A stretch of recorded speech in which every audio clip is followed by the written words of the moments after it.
तो साथियों नमस्कार, मैं हूं त्रिनाथ और आप देख रहे हैं रेडियो इंडिया। आज के समय में बहुत सारे लोग ये सोचते हैं कि ईश्वर गॉड परमात्मा है भी या नहीं है।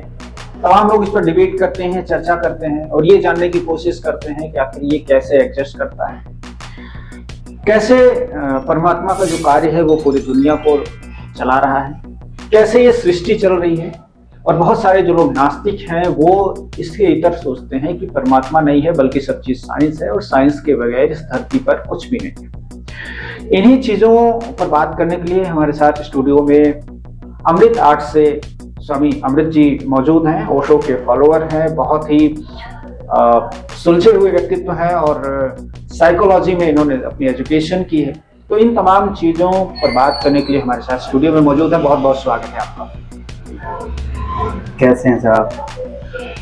पहला सवाल यही है अमृत जी कि बहुत सारे लोग ये सोचते हैं कि परमात्मा नहीं है, आपका क्या विचार है? सर पहले हमें परमात्मा है या नहीं है, भगवान है या नहीं है, या अल्लाह या गॉड है या नहीं है, इसे जानने से पहले हमें ये तो तय कर लेना होगा या इस बात का निष्कर्ष तो निकालना होगा कि पहले वो भगवान, परमात्मा, गॉड, अल्लाह, ये इसे कहते किसे हैं।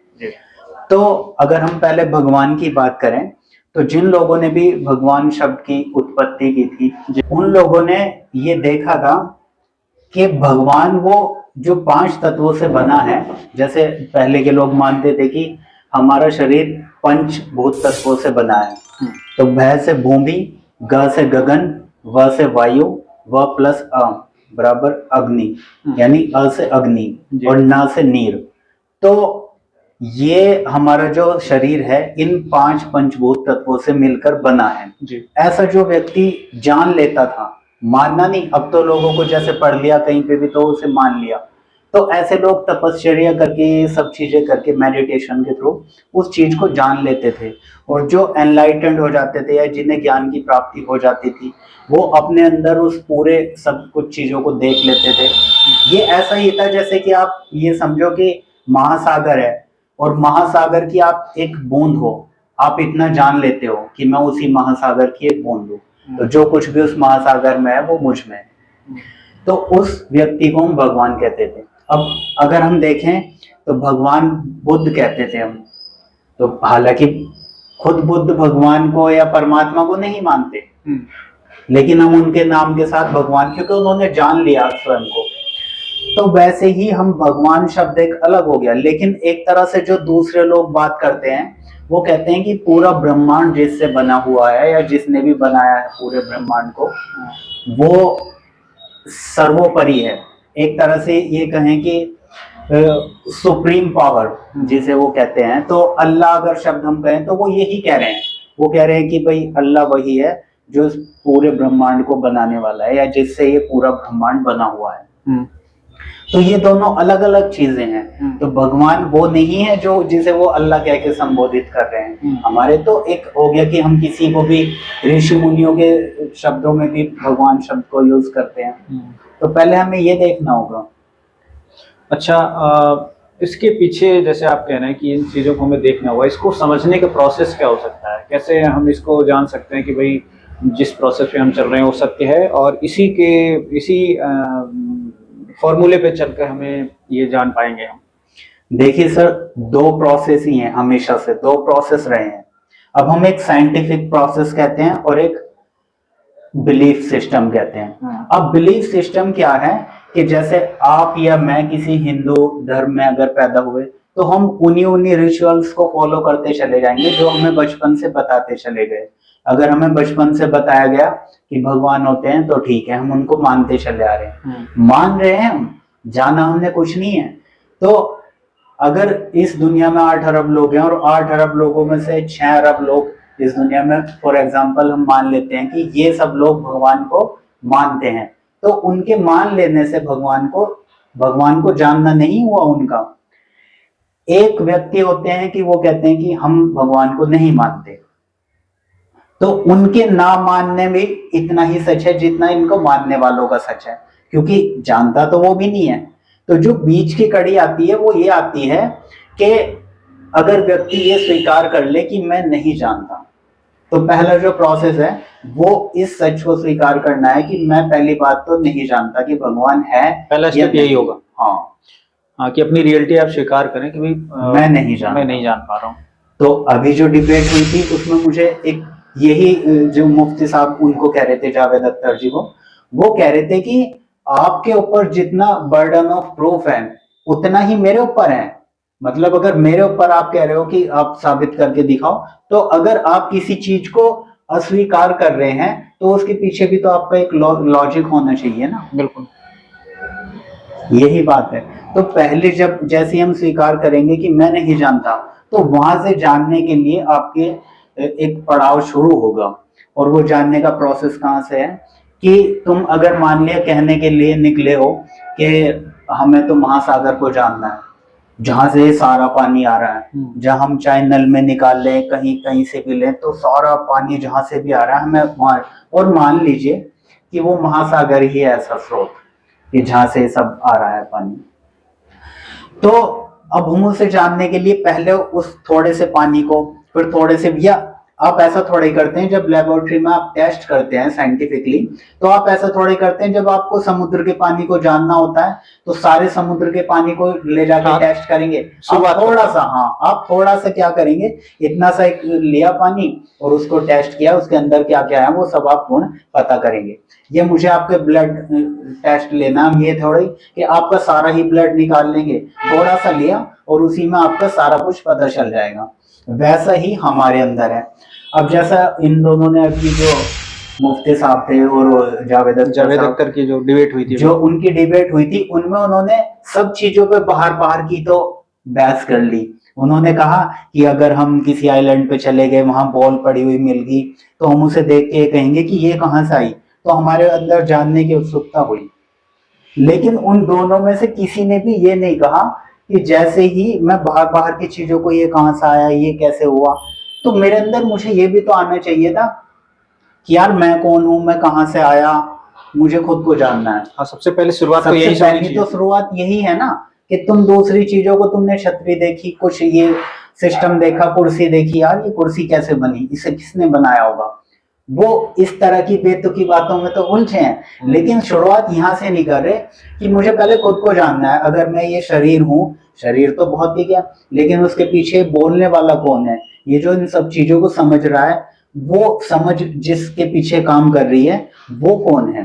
तो शुरुआत हमेशा से यही रही है कि मैं कौन हूँ। इस दुनिया में इससे बड़ा कोई सवाल नहीं है। तो अब जो सवाल ये अभी जैसे शुरुआत जो हुई कि परमात्मा है या नहीं है, इन दोनों के बीच में शुरुआत अगर नहीं है तो शुरुआत वहीं से होगी कि पहले मैं अपने आप को अपने आप से लेके चलूं कि मैं कौन हूँ, कहाँ से आया हूँ। और अगर है, क्या तब भी ये सवाल एग्जिस्ट करता है या फिर रूट बदल जाएगा? देखिए, मैं आपको बता दूं कि जैसे ही हम दोनों चीज को मान रहे हैं कि भाई या तो हम एक जो भी क्राइटेरिया हो गया उन लोगों का, जो लोग नहीं मानते वो ये कहते हैं कि कोई सबूत दो, ये सब कुछ। अब हम कह रहे हैं कि जैसे कंटेंजेंसी की उन्होंने बात की, कंटेंजेंसी का मतलब होता है कि आपने कोई एक चीज ली और आप उसे जानने के लिए निकले, आप उसको खोजते चले गए कि ये कैसे कैसे हुआ।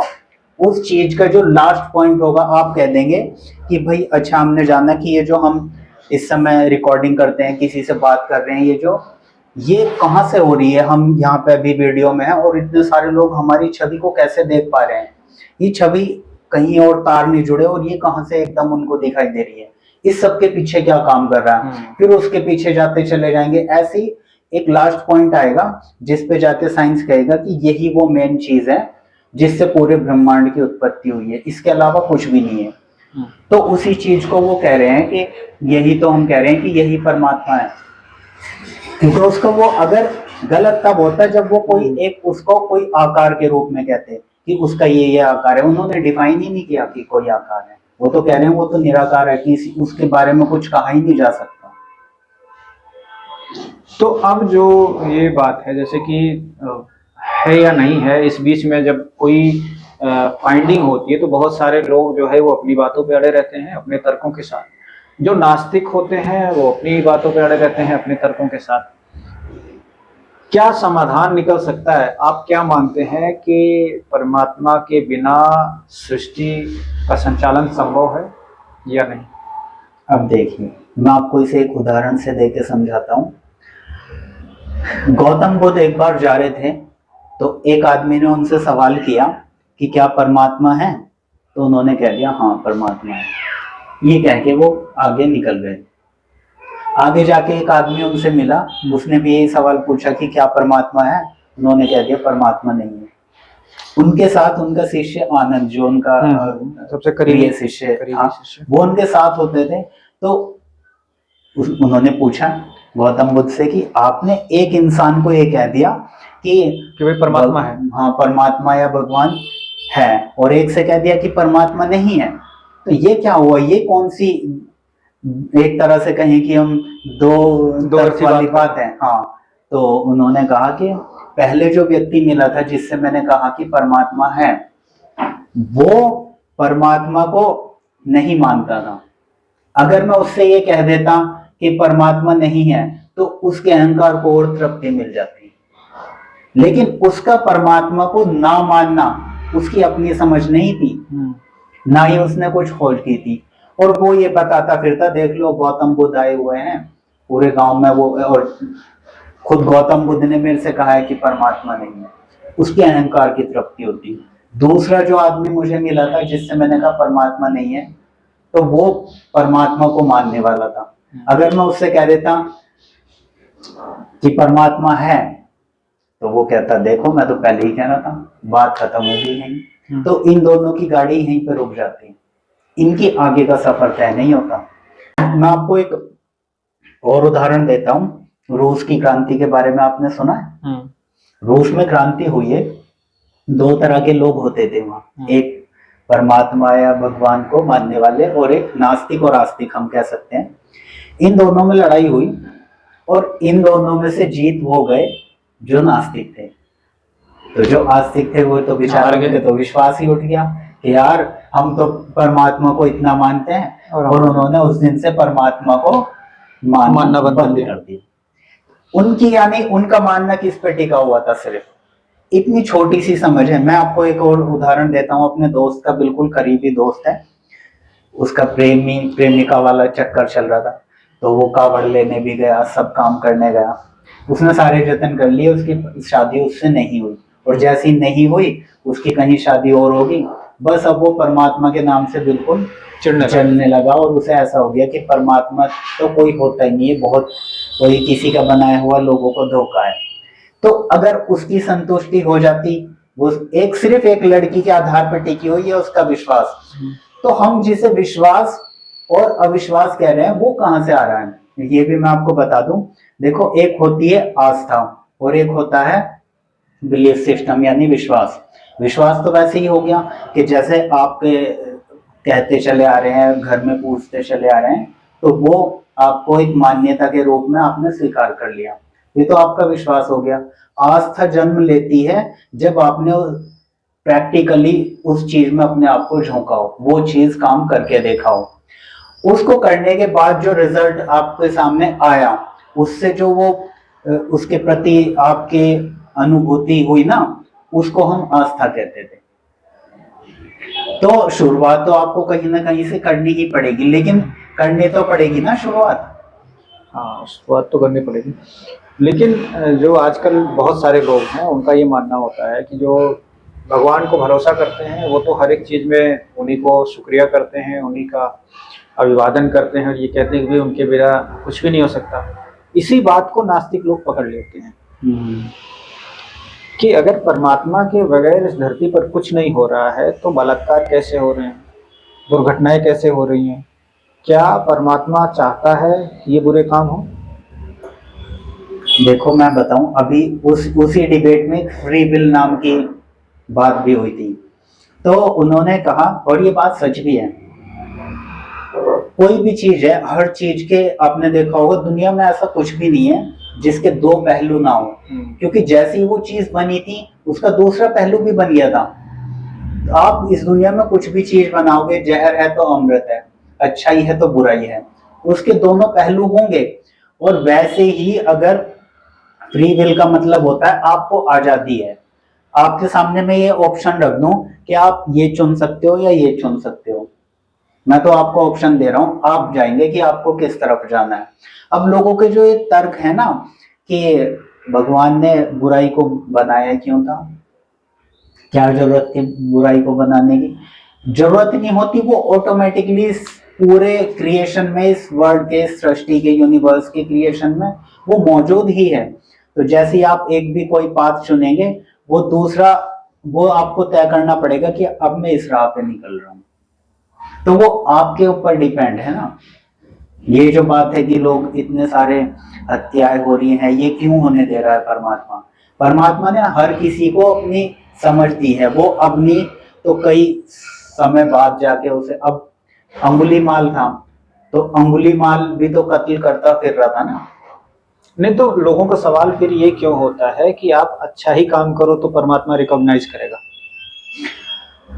वो आपका स्वभाव है। एक आपको एक प्रोसेस बताऊं। एक, कभी आप गांव में रहे होंगे, हमारे आपके परदादा दादा कभी कोई गांव में रहे होंगे, असभ्य भी रहे होंगे, तो असभ्यता से उठते उठते वो सभ्यता की तरफ आए ना। तो हमारा जो स्वभाव है, वो स्वभाव हमारा ये नहीं है वास्तव में। हम मनुष्य जाति को सबसे इंपॉर्टेंट और सबसे बेहतरीन प्रजाति मानते हैं इस दुनिया की, लेकिन वास्तव में जो मनुष्य है, सिर्फ मनुष्य के शरीर में हो जाने की बात नहीं कर रहा मैं, मनुष्य का जो स्वभाव है वो यही है, अच्छाई की तरफ का। तो वो जो अपने वास्तविक स्वरूप को पहचान लेता है, जैसे कृष्ण कहते हैं कि मैं अपने, अब श्री कृष्ण ने तो बिल्कुल ठोक के कह दिया मैं ही परमात्मा हूँ, बात खत्म। इतनी हिम्मत कोई नहीं जुटा पाया अब तक। तो वो तो अब उस चीज को नहीं समझा। जब पहली बार जो साइकोलॉजिस्ट थे या पश्चिम के विचारक थे, तो उन्होंने जब गीता पढ़ी ना, तो उन्होंने कहा कई सारी साइकोलॉजिकल डिसऑर्डर्स में श्री कृष्ण को रख दिया।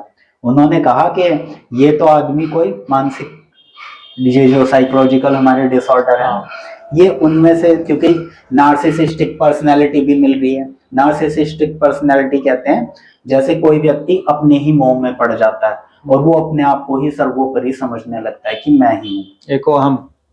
हाँ, तो वो उसको कहते हैं नार्सिसिस्टिक पर्सनैलिटी। तो उन्होंने कहा ये तो इस पर्सनैलिटी से पीड़ित है, इसमें ये भाव है।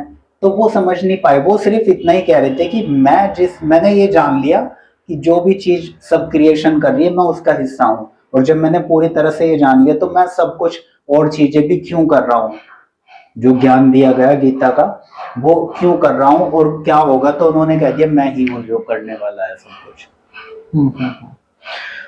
मिला जुला के ये है, बात ये है आपकी कि हर तरह के लोग इस धरती पर बनाए गए हैं और हर तरह की परिस्थितियां पैदा की गई हैं। दिमाग इसलिए दिया गया है कि आप पहचाने और रास्ता चुने। तो अच्छा ही रास्ता चुने या बुरा रास्ता भी चुन सकते हैं, वो आपके ऊपर है ना, आपके विवेक में। हम तो कहेंगे सबको अच्छा ही रास्ता चुनना चाहिए। नहीं, जो लोग बुरा काम करते हैं उन्हें तो लगता है कि बहुत अच्छा काम कर रहे हैं। मान लीजिए कोई किडनैपिंग कर रहा है तो एक बार में करोड़ों रुपए कमा रहा है, और जो नौकरी कर रहा है वो एक महीने में लाख रुपए कमाता है, बहुत ज्यादा से ज्यादा कमाता है। तो करोड़ों वाला को तो अच्छा है ना जो किडनैप कर रहा है। अगर पैसों के बेसिस पे देख रहा है वो कि मुझे इससे अर्निंग हो रही है, तो बहुत सारा, मैं हर एक बेसिस पे फायदे की बात कर रहा हूँ। अगर मान लो किसी को किसी भी भौतिक चीज को पाने में फायदा हो रहा है, पैसा ही नहीं। भौतिक चीज कभी कभी हमारी मानसिकता पे इतना बुरा असर डालती हैं। आपने देखा होगा कि कोई चीज, जैसे बहुत सारे लोग मीट काट काट के बेच रहे हैं, वो जानवरों को ऐसे मार देते हैं उन्हें कुछ पता भी नहीं चलता, लेकिन उसके साथ उनका जैसा कनेक्शन होगा और उनके दिमाग पे आने वाले समय में या अगले जन्म लेके उनका क्या उनके साथ होने वाला है उन्हें पता नहीं चलता। बस वो एक कर्म उन्होंने सोचा है तो बहुत इजी है हमारे लिए। वो कुछ भी, अगर वही काम आपको या मुझे दिया जाए, मैं तो 1 करोड़ रुपए दे दोगे कोई मुझे कि ये काम करना है, मैं तो वो तब भी नहीं करूंगा। तो ये है ना कि वो लोग किस बेस पे कोई काम चुन रहे हैं अपना। अब मैं आपको एक उदाहरण देता हूँ। एक लड़की ने, मैं उसका नाम भूल गया, एक बार अनाउंस करा कि मैं 6 घंटे के लिए अपने आप को सरेंडर कर देती हूँ लोगों को, वो चाहे मेरे साथ कुछ भी कर सकते हैं। और उसने एक बड़ी सी मेज भी सजा दी उसके पास चाकू, हथियार, यहाँ तक कि रिवॉल्वर भी रखी हुई थी। सब कांटे, कुरचने का सब तरह के औजार थे कि मेरे साथ तुम कुछ भी कर सकते हो। अब हम जो लोग देख रहे हैं ना, ये सारे समाज के अंदर, चाहे भीड़ कहीं भी लोग खड़े हों, चौराहे पे थे, वो लोग पता है कैसे हैं? आपको दिख रहा होगा यार, कितने सभ्य लोग हैं, कोई किसी को कुछ नहीं कह रहा, बहुत अच्छे लोग हैं। ये अच्छे सिर्फ किसी ऊपर जो हमारे लॉ बना हुआ है ना, उसकी वजह से अच्छे बने हुए हैं।